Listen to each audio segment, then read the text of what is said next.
Assalamualaikum warahmatullahi wabarakatuh. Perkenalkan, nama saya Putri Rifani, NIM 19331102. Ingin menyampaikan PPT saya yang berjudul Komunikasi Data dalam Teknologi Komputer dan Jaringan Komputer. Peluncuran data penginderaan jauh kendaraan untuk tak berawak. Konsepnya adalah komponen utama dan prospek. Penginderaan jauh UAV RS adalah salah satu aplikasi UAV paling populer. Dibandingkan dengan berawak pesawat terbang, UAV RS lebih kompeten dalam misi yang terlalu membosankan, kotor, atau berbahaya bagi manusia, seperti akuisisi dalam eksperimental di lingkungan yang ekstrim. Pengamatan penginderaan jauh RS dengan jaringan UAV atau swarming adalah tren baru. Banyak aktivitas komersial meluncurkan ratusan atau bahkan ribuan UAV di langit secara bersamaan dan mensinkronkan dalam sekumpulan. Perbandingan karakteristik dalam UAV dan satelit RS dibandingkan dengan satelit RS. UAV RS lebih efisien sebagai berikut, yaitu akuisisi data UAV terdesentralisasi. Tidak seperti satelit RS, di mana akuisisi data terpusat, mirip dengan transformasi komputer dan mainframe ke PC. RS satelit dan survei udara membutuhkan lembaga dan tenaga ahli yang sudah mapan. Sedangkan observasi bumi dengan sistem UAV RS dapat dilakukan hanya dengan satu orang.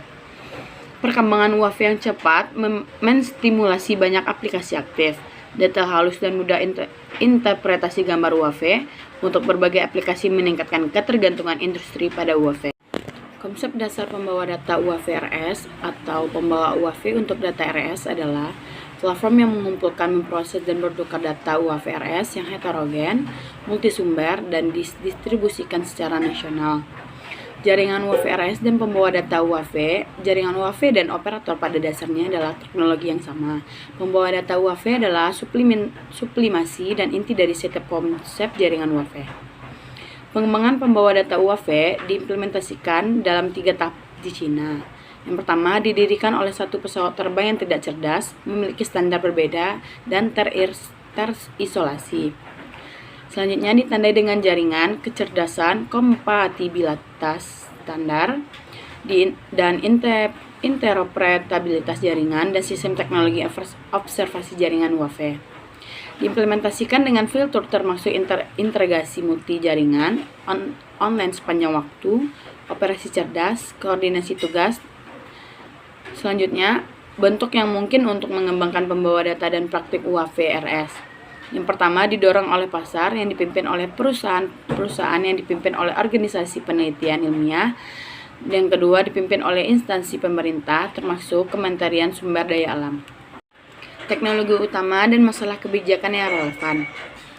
Teknologi utama untuk mengoperasikan pembawa data UAV RS mencakup teknologi dan standar utama untuk pengamatan jaringan UAV.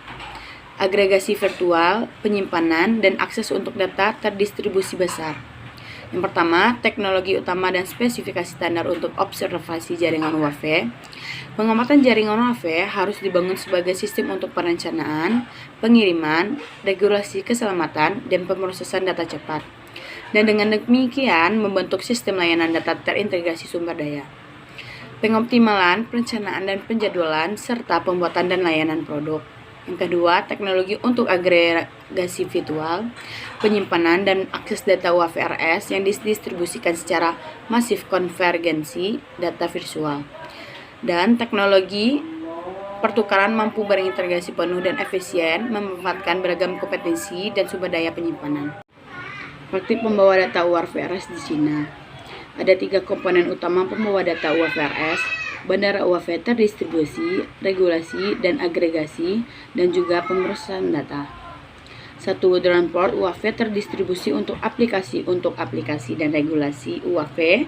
Misi utamanya mencakup pembentukan jaringan UAV secara nasional dan agregasi data UAV dan manajemen. Pekerjaan perintisan ini telah menanamkan sistem UAV RS berjaringan regional ke dalam jaringan penelitian ekologi nasional Cina. 2. Penjadwalan sumber daya UAV dan regulasi penerbangan teknologi dan sistem manajemen. Lalu, lintas udara yang ada tidak dapat melihat dan mengelola semua RS penerbang UAV. Selain itu, mereka tidak dapat mencapai pemantauan waktunya dan komunikasi informasi WAFE di wilayah udara nasional. Sekian, terima kasih. Kurang dan lebih saya minta maaf. Wabillahi taufiq wal hidayah. Wassalamualaikum warahmatullahi wabarakatuh.